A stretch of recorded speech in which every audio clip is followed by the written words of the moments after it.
Hello and welcome to the Slapshot Syndicate Podcast. Be sure to subscribe for more content, and whilst you're at it, go and follow our social media pages. They're on screen now. Now, on to the episode. Hello everybody, welcome back to the Slapshot Syndicate. We've spent the summer listening to what the players have to say, and now it's time to hear what the fans have to say. To owners, GMs, coaches, players, this one's for you. Tonight, it's all about the people who live and breathe the NIHL National League. We're diving into last season's drama, bold signings, surprises, disappointments, and looking ahead to the new season. The opinions are hot. Some of the takes might be a bit spicy, and trust me, there'll be debate, there'll be banter, and there might even be a little bit of controversy along the way. So first of all, we're going to introduce everybody, and I think it's only right that we start with the reigning champions of the league, so the Leeds Knights. No, pal. So I'm Hadrian, and Leeds Knights fan. Been following, well, basically since they changed over from being Chiefs. And what more can you say? 3-time league champions. Sorry, guys. We'll move on to the team that finished second, and we've got two here. So we've got two lads from their own podcast. I'll let them introduce themselves. Brian, do you want to introduce yourself first? Yeah, my name's Brian Day. I'm quite new to the podcast world. I've just been doing this since June. I've been a MK Lightning fan since 2017, so I've been really passionate about them. They've been a great help to me, and I'm looking forward to the new season. Love that. And Brian, do you want to introduce your podcast as well? Yeah. I'll let Mason introduce it. Yeah, go for it, mate. Hello, I'm Mason. I'm from the Lightning Lads podcast, locally in Milton Keynes, where we talk about Milton Keynes Lightning and, of course, MK Hockey. I've started in April and, of course, been a Lightning fan for the past 3.5-4 years. And, of course, this last season, just behind Leeds Knights, of course, by the 1 point. But, of course, you guys deserve it. And, of course, playoff champions last season. Nothing to be ashamed of. Third place, Swindon Wildcats.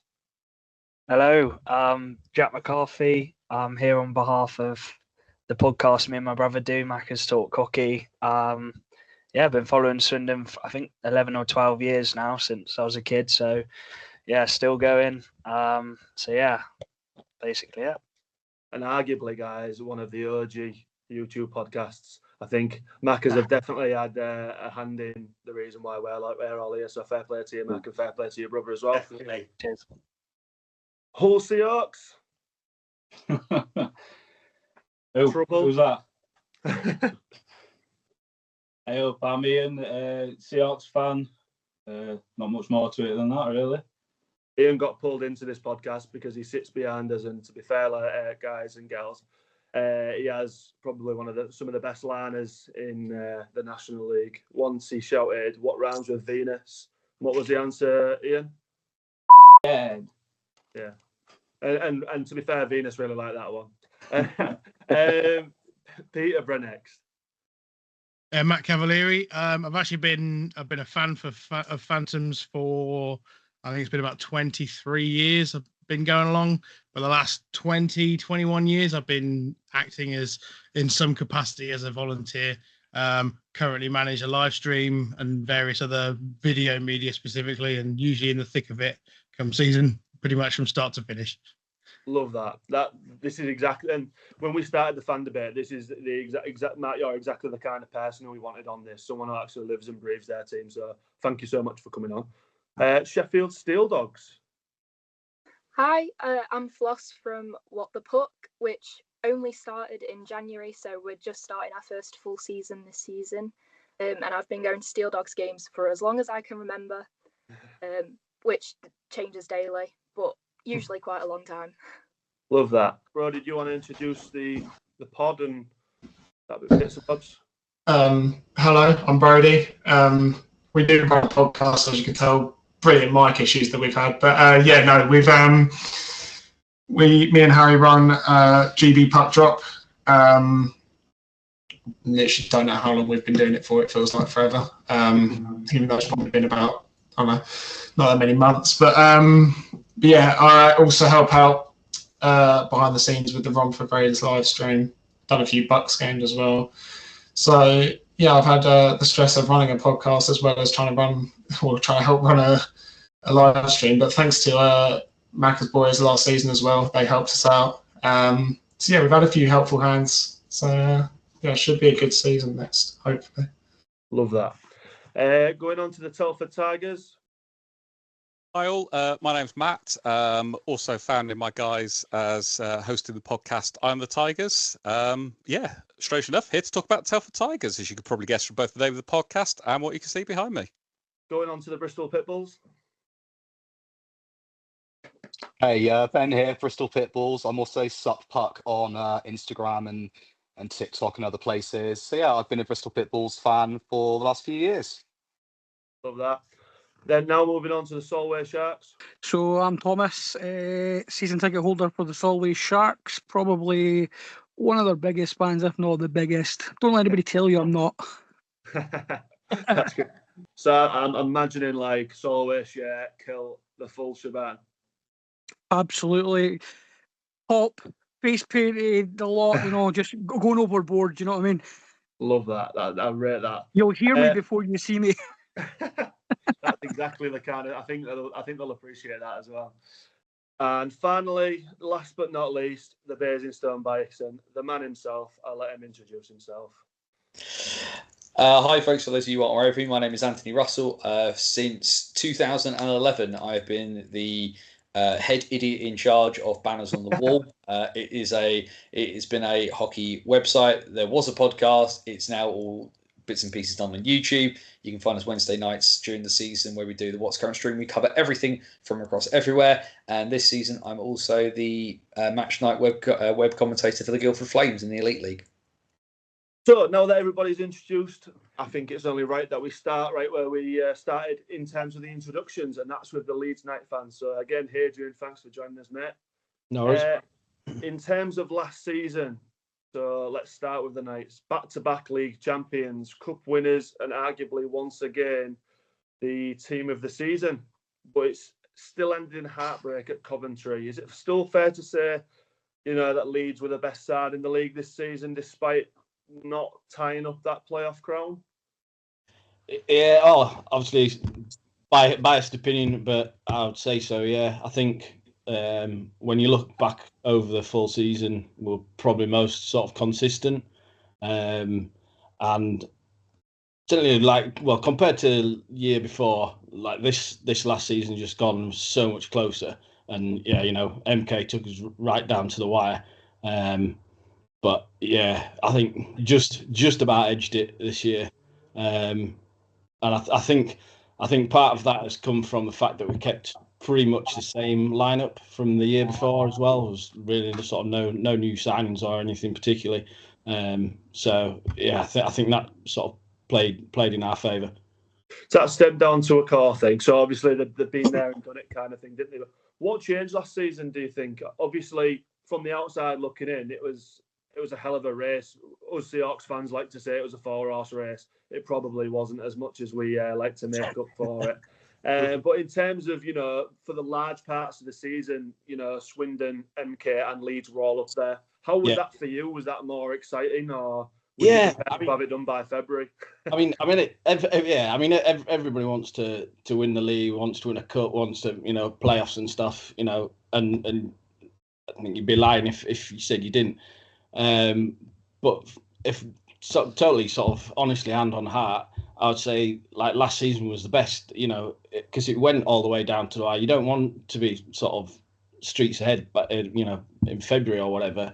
The fact that we had that weekend was sort of double header against MK towards the end was just it was immense, because we knew we needed to get that result, and it was it could have gone either way, to be fair. And that's what fans want to see, innit? At the end of the day, you want to see an exciting game of hockey, and that's you want to be entertained. And yeah, I mean, it was great. It went our way, but yeah, it could quite easily have gone MK's way, and that's how it did it. Playoffs in it. So yeah. And for the league, that it did make for such a good watch, and I think it definitely brought attention to our league, and there's going to be questions and bits and bobs for other teams. some of them might know already. But I think certain players might have looked at our league and thought, "Oh, do you know what? This is a little bit entertaining this, or this is something I want to get involved in." So that's really interesting. So it's so much closer as well. I think all the teams were so much. It wasn't just us doing well; it was all the other teams as well. And really stepped up. Yeah. And that was kind of the beauty of last season. Everybody could beat everybody within reason, obviously. But as a follow-up to that then, so, you said that the success was based on your core and things like that, but actually this season it's a little bit shifted up. A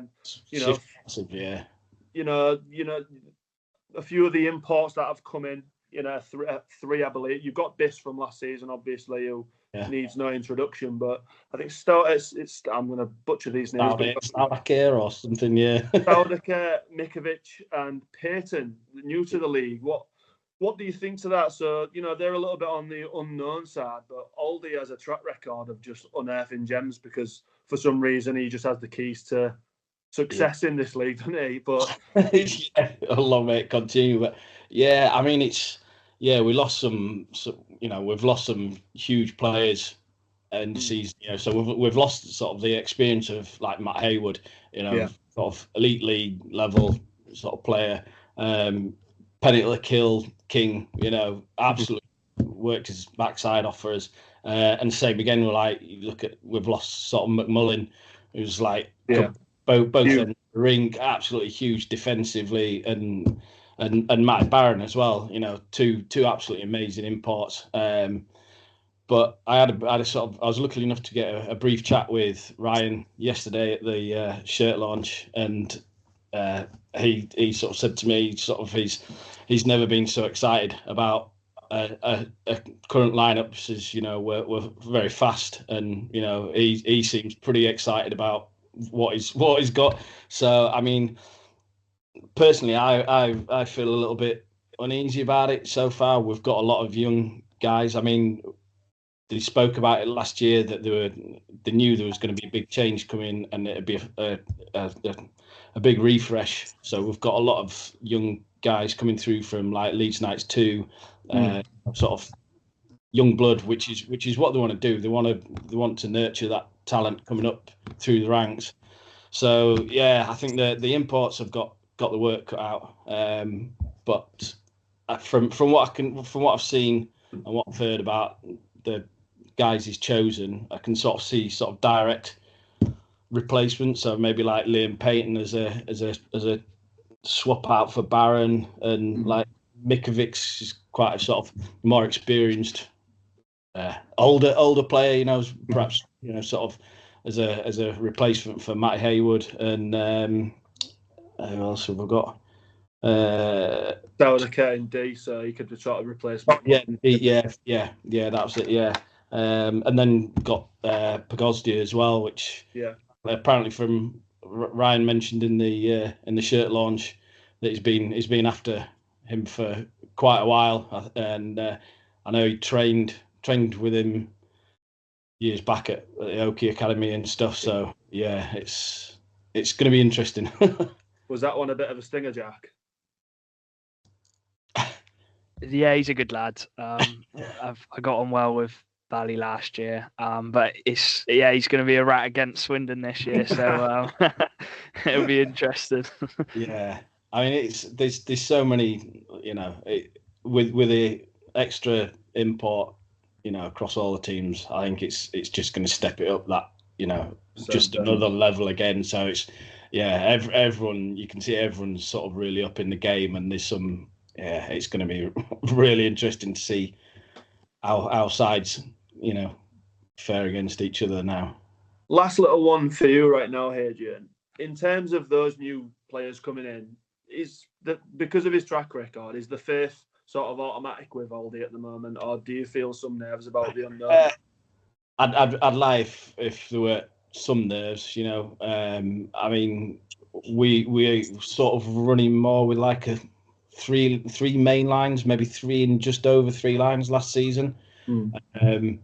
And I don't know, I maybe still feel we could maybe do with another forward or something, but again, it's just depends how much. I mean, we've got a few of the young guys coming through that are going to be on 2 ways with like LK2 and stuff. So yeah, a little bit nervous, but yeah, I think Ryan will faith in Ryan. Yeah. Just touching on that, this is sort of one to everybody, so you can just nod or shake your head. Anybody else surprised that the depth that teams are bringing out this season? I think I looked at the Seahawks lineup last night, and we had 15 forwards, I think it was, which is obviously great and definitely good for those sort of teams where they might have struggled with depth a little bit. But it looks really interesting, doesn't it? And especially when you can spread those imports across the lands. So speaking of imports and extra imports, we'll go to the Lightning, which is a story that we revisit from last season, but obviously one that waits because look where you ended up, guys. So Mason, we'll come to you first. So on the whole, MK had a really strong season last season. Obviously, it was top of the league for a lot of the season, and I think people don't recognise that as much as they should. However, unfortunately, in terms of the league, it was sort of fell at the last hurdle sort of thing. However, you got your sweet revenge on Leeds in the playoff semis, which set up your final win. So in your opinion, was that enough to call the season a success? Well, I was speaking to the players, and of course, like Tim and of course all the management team as well. Of course, they were just gutted still. But from my opinion, I still feel like it was a good season, like coming away with a trophy. Of course, the playoffs, of course, we haven't been there for a while, so it's great to actually be there and win it. But other than that, yeah, I think it was a success season at the end. So at least we can actually, yeah. Brian, what do you make of that? I think Mason's absolutely right. I think the thing for me is that we were much more consistent than we were the year before. I think we obviously nobody likes to come second, but I think it was a real success.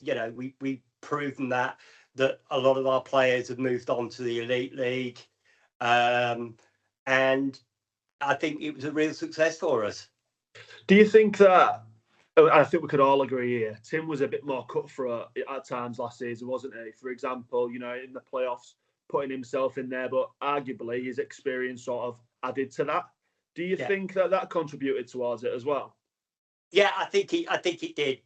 Tim always brings a bite to the team, and I think if we look back at the season, I think those games where he was suspended and couldn't actually get onto the bench or even onto the ice were the games that we really struggled because we just lost that leadership. So, it's going to be a big change for him this season, obviously, because he's gone from playing to the bench full time. But I think we've got the players on that will step up. We've made Griff our captain again, who always leads by example. We've got Lewis Christie now on the bench alongside Tim. That's a big thing. So yeah, I think that was a big factor of certainly our playoff win, and also in some ways, I don't want to make excuses, but I think that was a big factor of why we didn't quite make it.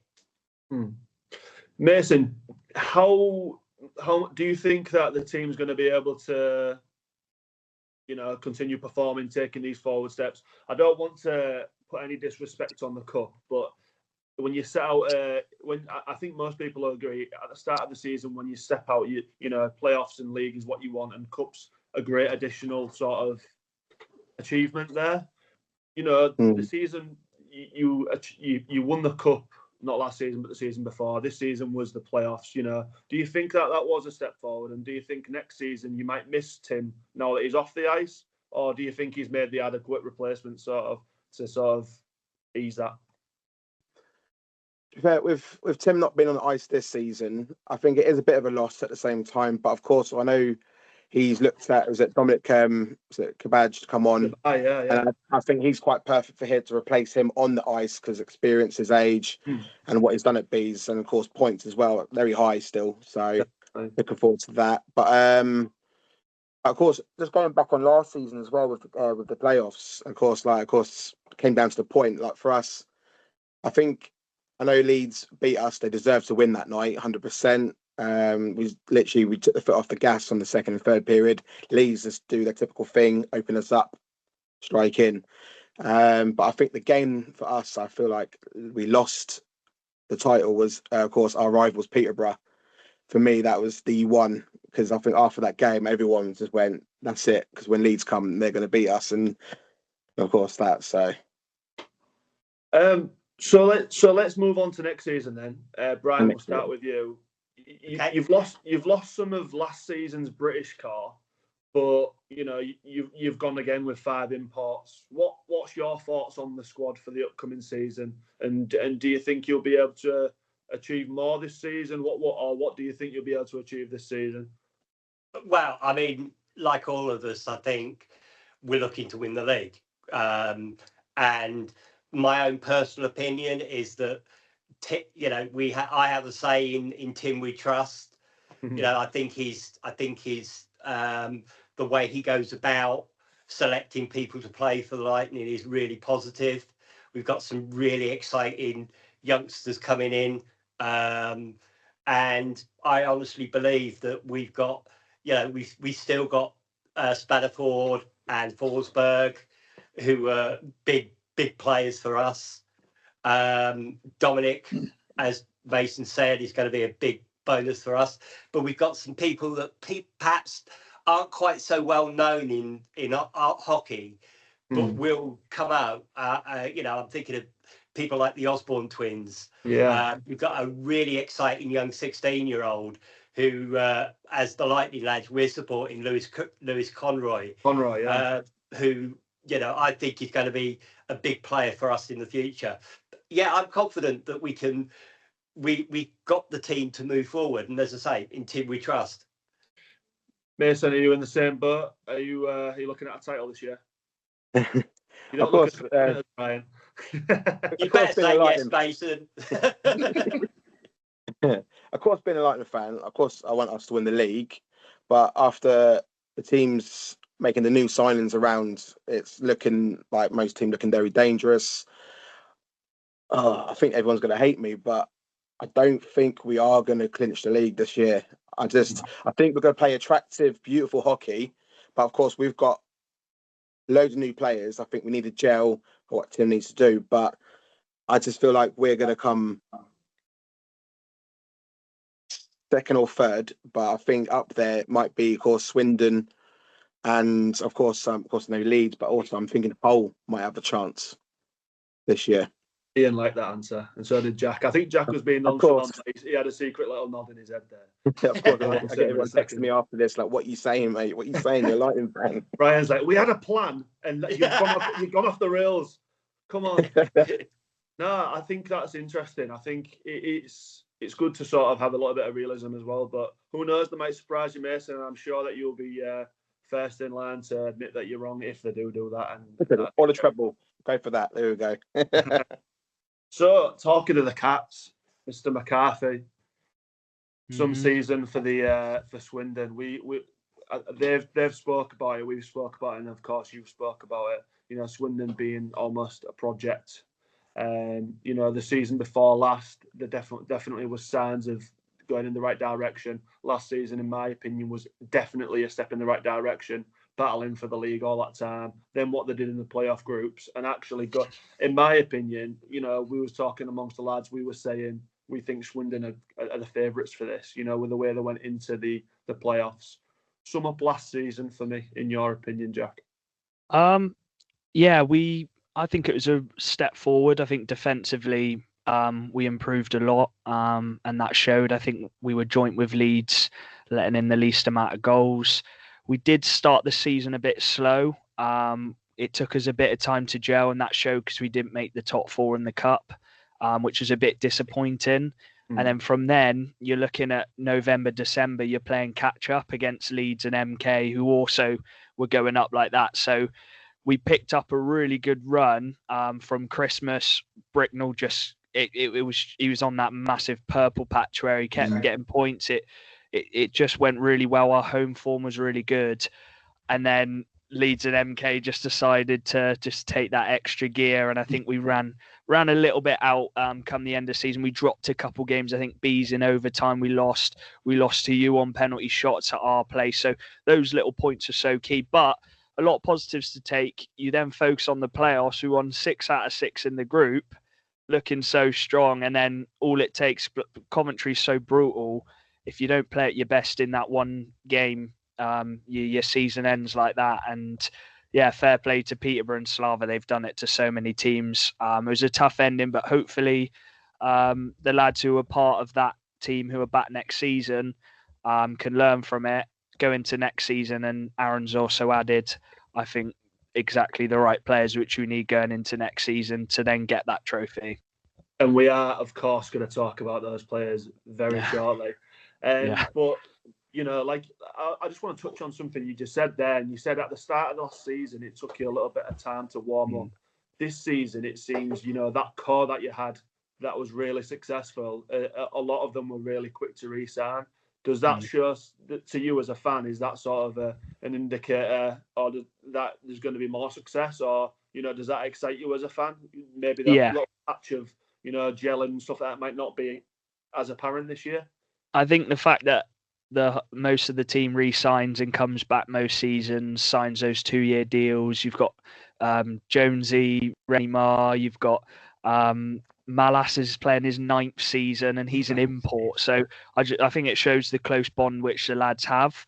And yeah, obviously working with them last year, I know how much they want to win, and as a group how close they are. So I'm really excited for next season.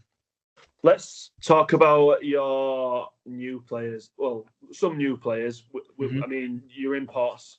I think everybody can agree you've picked some top imports up. You know, Ryan Wells was. You've said it a number of times on your podcast, and I think we've all got to agree. Ryan Wells was arguably one of, if not the defenseman of the year last year. Unreal import. You know, Malas is back, like you've said, for his announced season, but still putting up points. Plus two new forward imports with decent pedigree. Let's just say that. On top of that, I think they've signed some defenseman called Ben O'Connor or something like that. Not a bad pickup. Don't know too much about him. And of course, Owen Griffiths. You know, both of them guys dropping down from the Elite League. Be honest now, is this finally the season for Swindon? Yeah, so we said on our Swindon episode, the last couple seasons, I think we've just been that slight step behind Leeds and Milton Keynes. But going into this season, I do think on paper, and you use the word on paper, we have a very strong squad, if not the strongest. I don't think people understand listening how big Ben O'Connor is for Swindon. In my time watching, I think that's the biggest signing we've ever made. Offensively, I think I don't want to put pressure on him, and we'll see how it goes, but he should be putting up import level number of points. You've then got Wellesley coming back. I don't know how we've managed to keep him, but that just speaks levels of Swindon again, him coming back for another season. And when you've got Wellesley, you have to win with him, because you don't get a player like that coming around often. And then the 2 import forwards. I think last year we had quite an older team, so you signed 2 25-year-olds who are quick offensive forwards, but can also pride themselves on doing the defensive work as well, which I think is key. I just think, we've gone gung ho. And then Griffiths, he was playing 3rd, 4th line centre in the Elite League, penalty kill in the Elite League as well. Defensively, we should be even stronger than last year. But yeah, people also Bebris, he's not even going to be a D-man this year. He's going back to forward, so you then get that big body up front to go in that top 9 again. So so I think Aaron's got a good headache on what players he's going to play together, and the next 4 games of pre-season, he's going to be able to trial loads of different players together and see which works come the first game of the season. With this, this is a burning question. Yeah. With all that talent, then, does anything short of silverware count as failure this season? Yeah, it has to be silverware, I think. We had the flood a couple years ago, so you could have written off that season. Last season, I think Leeds and MK, they were better than us, and That showed they got the trophies last year, but me and my brother have said no excuses this season. I think with Swindon, we need that one trophy to, like, Leeds got that one trophy and then they started winning more. MK got that cup and then they won the playoffs the next season. I think Swindon, we got to try and get that cup, which is in, I think, February time. And then that can hopefully give you momentum to go and win some more trophies. But when you sign the players which we have, there's no excuses. Yeah, I'm expecting silverware this season. That's quite a refreshing outlook as well. It's not about holding your team to account, is it? It's just being realistic and stuff like that. But I love that, and I think the team's expectations is that as well. They know that we have a really strong team this year, but you do get that. You take it one game at a time, but you have to, because if you think too far ahead, we need to win the league. That's when you slip up against the likes of Bristol and Basingstoke and Raiders, and those are the games which can cost you. So one game at a time. For sure, and I think a lot of teams were guilty of that last week. We mentioned the Bees earlier, didn't we? How many times did our teams go to the Bees rink and lose, drop points? Ridiculous. MK lost there once. We lost against them twice, and then Leeds lost there twice. So that's what 8 or 9 points spread across the top three they took. That's overlooking Bees, though, isn't it? Yeah. And you've hit the nail on the head there. You can't overlook those teams. Swindon are definitely one that we need to keep an eye on. And one team that was keeping an eye on them was our beloved Hull Seahawks, Ian. And we was desperately saying, this is a 4-horse race, this is a 4-horse race, it's a 4-horse race. Quite a lot of you guys was laughing at us, so thanks for that, guys. But we give it a good go, didn't we, Ian? Yeah. So in terms of our team then, so when we was putting these questions together, was chatting to different people, and one thing that came up to us was we had a first line last year that most teams would kill for. I think everybody can agree there. But arguably, for that team, for that line, and for different players in that team, we under-delivered. Let's be fair, we under-delivered. Was there too much weight on Chamberlain, Sobjak, and Svek? Yeah, to be fair, Matty said it himself in the interview. He said, maybe I've pushed certain players too much, not given others enough time. And, I'm not going to argue with the guy who's behind the scenes choosing the lines, because he knows. And, yeah, he said it himself. But, in the same breath, these are the big names. These are the players that are paid to play.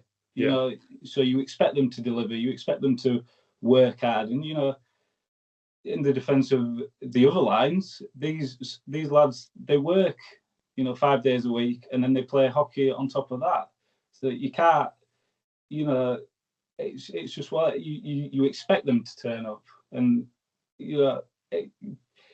maybe pushing them, maybe a little, but that's, as horrible as it sounds, that's their job. That's what you want from them. You want them to be pushed and to deliver. And they definitely did, Bobby, Svek and Sobs. And we've got to give a shout out to Johnny Corneal as well, who was on second line but was so consistent. He's the kind of... It was a strange one with Johnny, wasn't it? Because he came in, when he first came into Hull, we were all sort of like, we're just getting him for the sake of Manchester or whatever. Yeah. And there were certain fans that were saying, you don't know what you're talking about, don't sleep on Johnny Corneal. And we've seen that, haven't we, actually, since then. And even now, when he got signed up straight away, it was really positive. So, in terms of Matty, at the end of the season, he's come out and he said he's took a step back and he's observed. And in terms of the squad that he's built this season, I definitely feel as a fan, but I want to ask you on your opinion, Ian. Do you feel that, he has addressed the issues that we had last season, and we have a lot? Are you, as a fan, a lot more confident in the team for this season? Yeah, definitely a lot more confident. I mean, you look, we've signed 4, import forwards, which some people might laugh at and think, oh, well, what are you doing? You need a defender, even a goalie, whatever. But you look at how we played, and there was times where we go 5-on-3. And not score. You can't be doing that. And then what I see a lot was our defenders were pushing forward.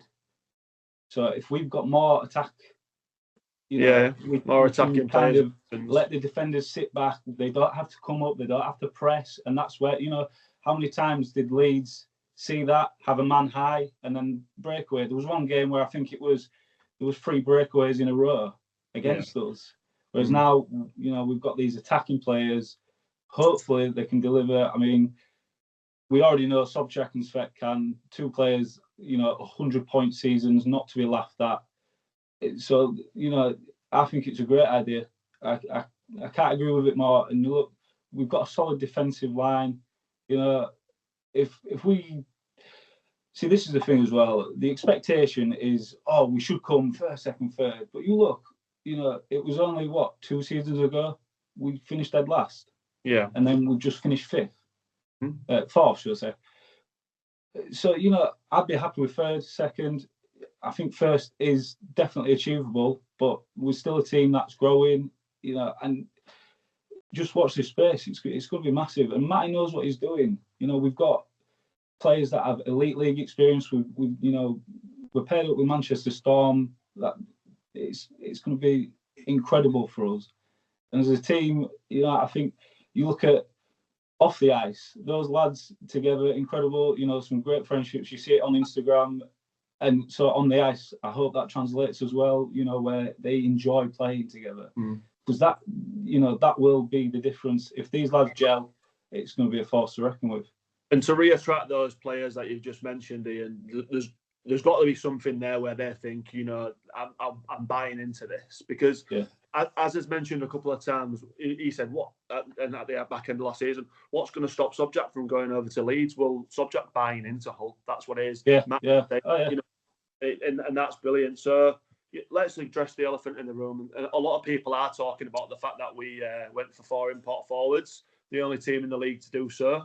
But initially, it was fair to say it raised eyebrows with us as fans. But when Matty actually explained it, and he spoke to you, Jack, as well, so you might be able to put some input into this. He mentioned that he doesn't think that the issue was, sort of the defence.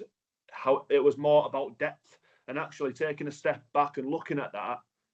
When at times, our plus minuses for our third line went great, and even second line, Matty's had a look at that and he's addressed it. He said that out himself and said, the numbers wasn't good last season. Actually bringing those extra players in and then, creating that 4th line and 5th line and 18th line apparently last night, that extra depth. Do you feel like that's what we need to challenge for a trophy or take that next step? Was it the depth rather than, the defence and pointing the fingers at the defence? Like I say, I saw a lot of the times our D were pressing, they were coming up and we were being left open. And then, the amount of times it's like, John's let these goals in. And it's like, yeah, but he was left wide open. And, there's not. It seems a cop out to say, there's enough players in front to go for. I couldn't see any specific, issue that stood out like a sore thumb. It was just sometimes we turned up, sometimes we didn't, sometimes we made stupid mistakes. How many games did we play where we go ahead and then all of a sudden there's a slashing call and they score, and then we retaliate with another slash, another trip. We just lose our heads and we get scored against. And it's, I can't see any one thing standing out. It's just, some, like I say, we turned up or we didn't. I think when I spoke to Matty, he's basically got this depth now. He overplayed the top 6 last year. He got burnt out by the playoff games and let in too many goals. So you've signed some depth for your defensemen, the likes of Hare, your likes of Fugalis, you've got Spraggan coming up. Matty's never going to change the way he plays offensively, and he feels now he's signed the right forward players, Callie Robertson, Ethan, Hare, which can actually add to that depth now, and that's why he's gone for the import forward. It's a risk. I think it's a risk, but you're always going to be a team who's going to outscore teams, I think. And yeah, you're very hard to beat at home, especially when the momentum's in your way. So yeah, I think that's kind of the thought process behind going for those forwards, not the defensemen. Worked for the Pirates, you know. Look what the Pirates were doing. You know, we'd let him 5, so we'd score 7. It's Anthony Russell's catchphrase, that whole player, Vindaloo hockey. We'll score 1 more than you. Hadrian, can you touch on those players that we've just mentioned that have come? How big for those do you think for us will be? To feel like I was surprised to see like Fogalis go across. He really didn't get much ice time with us. So like trying to sort of comment on his defensive skills, I think he started to come into his own a little bit more towards the end of the season, but I just don't think he got enough ice time to really kind of show what he was capable of. So it'd be interesting to see what he can do now he's in Hull.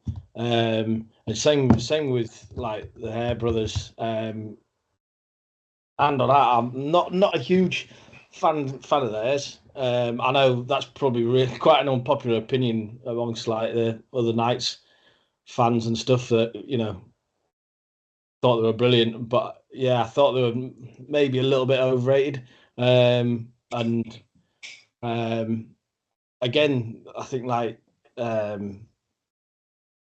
Ethan, I think probably didn't get quite as much ice time as he perhaps deserved, but then, you know, so it'd be interesting to see what he can do in Hull, especially when, you know, it's so sort of heavily front loaded. And yeah, you got Dylan in there as well, so yeah, it'd be interesting to see what he can put up for Hull. So it definitely will, and hopefully your unpopular opinion of Leeds comes back to bite you. You never it probably will. You know, it's going to see first. You know, like, well, yeah, we've got you guys on Saturday, so yeah. I've got to apologise there, guys. My professionalism went out the window. Right, let's move on then. So, Peterborough Phantoms, Matt, thank you again for joining us. So, Peterborough, interesting season for them. So, there was pretty steady all season, around 4th and 5th. And at Coventry, you knocked out Swindon, who, again, were, sorry, Jack, but in my opinion, they were the favourites. Before falling, and then obviously you got to the final and you fell short, which there's no shame in that. Obviously, we all saw the game. Looking back, was that a successful season in your eyes, or was it one that left you wanting more? You know, I think it's hard to classify any season as successful if you don't win any silverware. And a team like the Phantoms, who have usually been there or thereabouts for a number of years. But I think that there was a lot of positives still to take from the season.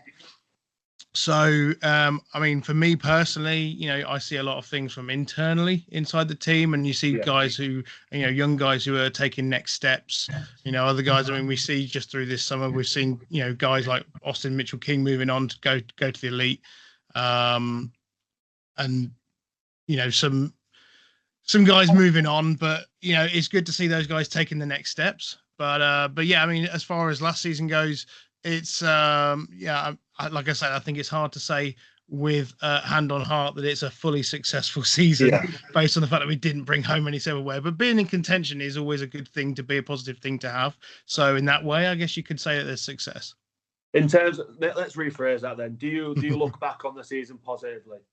Yeah, definitely. I think that our biggest bugbear, I think, for the season was inconsistency. So though Phantoms were staying sort of in that mid-table 4th to 6th range pretty much the entire season, they could definitely have pushed on at times when other teams around them, particularly above, were maybe having a little bit of a weak run, and Phantoms just couldn't quite push, you know, and get past them and stay there. You know, just a inconsistency sort of all over the team really sort of cost them in that way. But I mean, I would definitely say there's a lot still to build on. And certainly towards the end of the season, you saw a lot of the hard work coming good. You know, the March, I mean, they basically took points off every single team above them. You know, just in that last 6 games of the 6 or 8 games of the season, they won, I think, sort of 80% of those games. So it was a good run in, and obviously then the playoffs on top of that. It was just a shame not to get across the line there, losing up to those guys down the road. But it's everybody has to have their day, let's say. I was going to touch on that as well, because I was going to say Peterborough to us in Hull definitely seemed like it, because you guys were so close to us and were swapping positions quite a bit. It seemed to us that we'd get a really good result and be like, yes, how have Peterborough done? And we'd look and you'd have probably done a better job because you'd have gone and got points off Swindon or, MK and stuff like that. And, that's fantastic. But again, is it sort of a double-edged sword where it's like, I just wish it could have been more consistent throughout the season? Absolutely. Yeah. And there's a lot of, frustration, I guess, amongst the fan base and amongst the team. Again, sort of with my privileged position, that I'm able to sort of see both sides of that. Certainly from within the team, guys know what they have to do, and they're just trying to find that extra 1%. We've often said it's a game of inches. It's those extra inches sometimes is all that makes a difference, and unfortunately sometimes it's just you miss out because of those extra inches they didn't quite get, or just a bad bounce here and whatever it might be. The boards in Peterborough are famously good for bounces, and ice and everything. So, there's lots of things that seem like they would be in our favour, but they can easily go either way. So, those things are definitely frustrating. And obviously from the fan base side of things, very much, people kind of, the intangibles, you can look at stuff on the ice and think, well, that's weird, they've got it.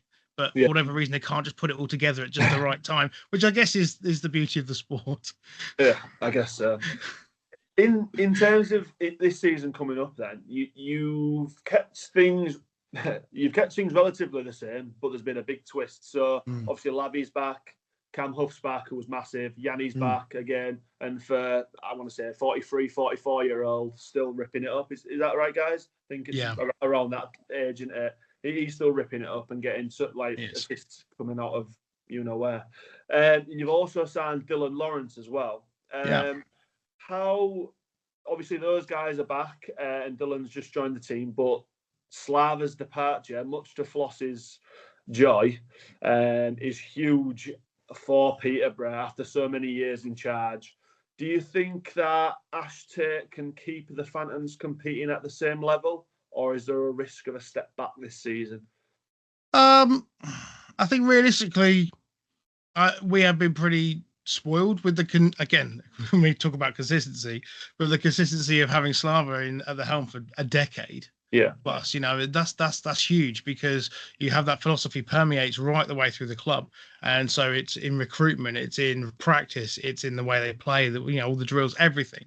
So, and obviously we've had some turnover of playing personnel, but yeah, you're right. Slava moving on, like you say, much to Floss's delight and fair play to him, I think that will be felt. But yeah, for me, Ash I've met the guy and he's, his resume and playing career speaks for itself for sure.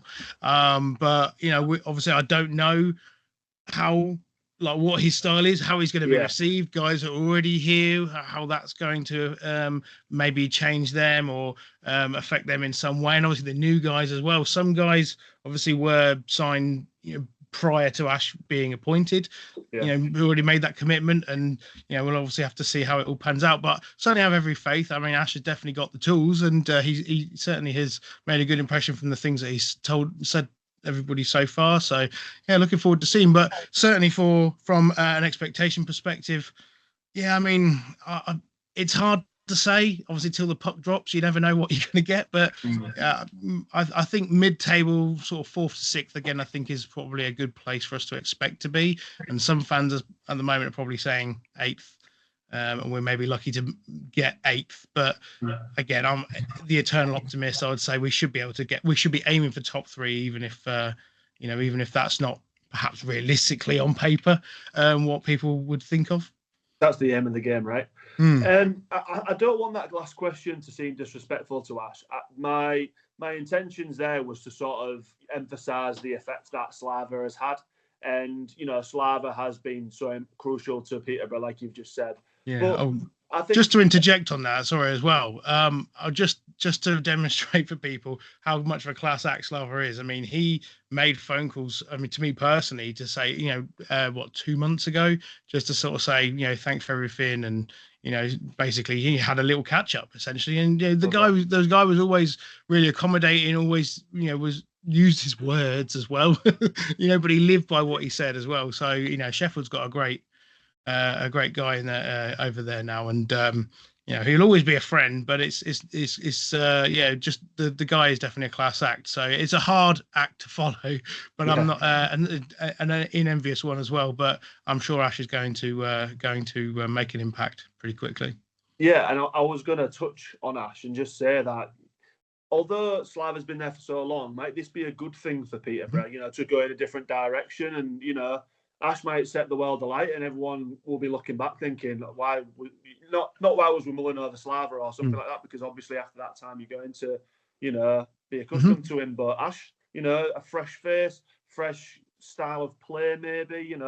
Who's to say that Peterborough can't push on, and Ash might be the man to do that. Exactly, yeah. People are often naturally resistant to change. So, because this is a sort of a real changing of the guard, a real sort of change and dawn of a new era, if you like. There's nothing to say that can't be the case, and a fresh approach, perhaps, or some different ideas, could go a long way. So let's go from one team saying that we're not bothered about Slava anymore to Floss. Who? Let's get your opinion, Floss. Pro Slava. Yep. We've seen what he's done in Peterborough, and he's hoping that all of the changes that he's made, which probably, he's gone with a lot younger team than I think we had last season, which could really go either way. But hope, we've got Oskanen on a 3-year, so if Slava can, get that same ethos in with the younger players and we can keep them, then you never know.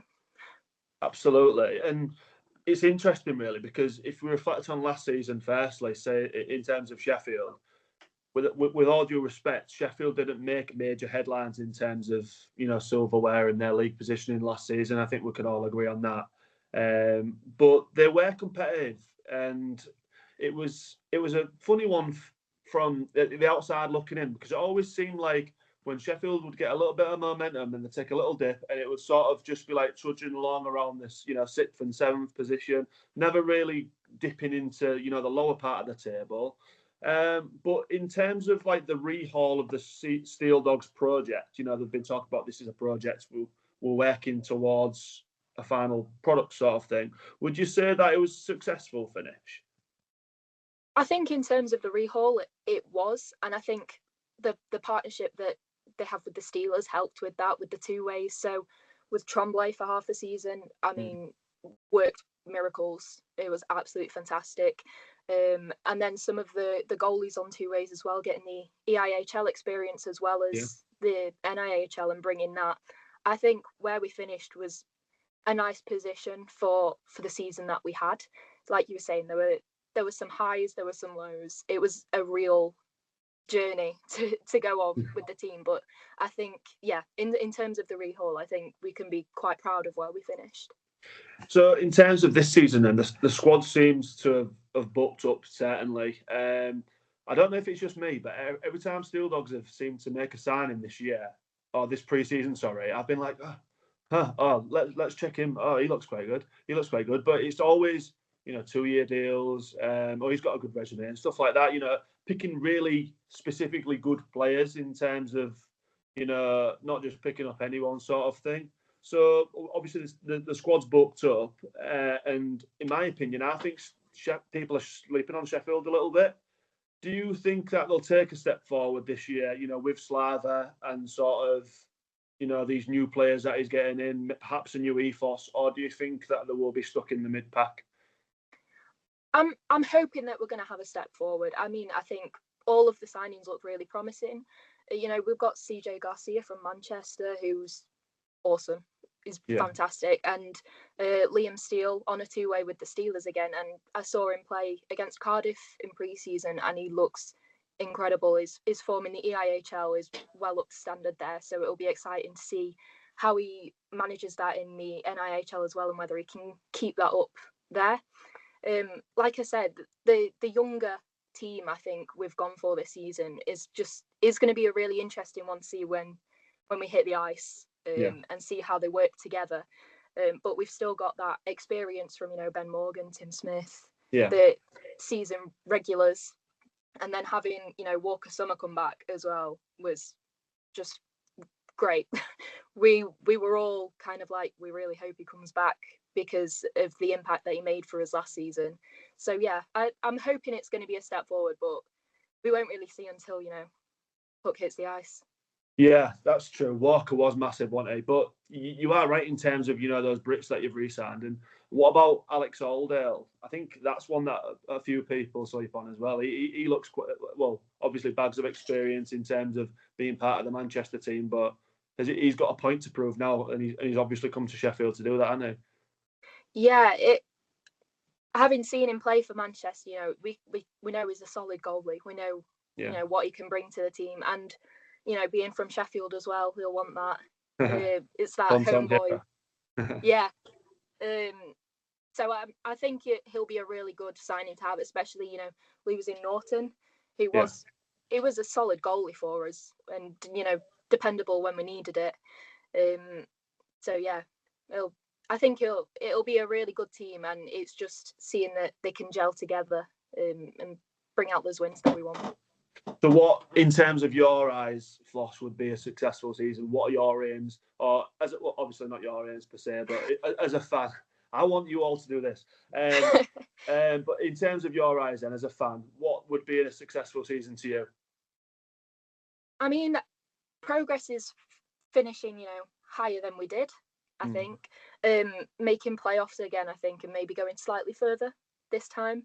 But I think just seeing more consistency would be a good one, preferably consistently winning. But yeah, I think more consistency across the board would be a really positive sign, and just not aiming for silverware is always nice because everybody wants the silverware. But I think in the position that we're in, just doing better would be a better result for us. Obviously, silverware is the goal. Yeah. But we are still in sort of the rebuild, rehaul phase. So any progress that we make is progress. Yeah. And I think I like that. That's quite a refreshing outlook, rather than being like, we've signed loads of sick players and now we're going to win the league. It is good to be realistic. So I think that's a really good outlook.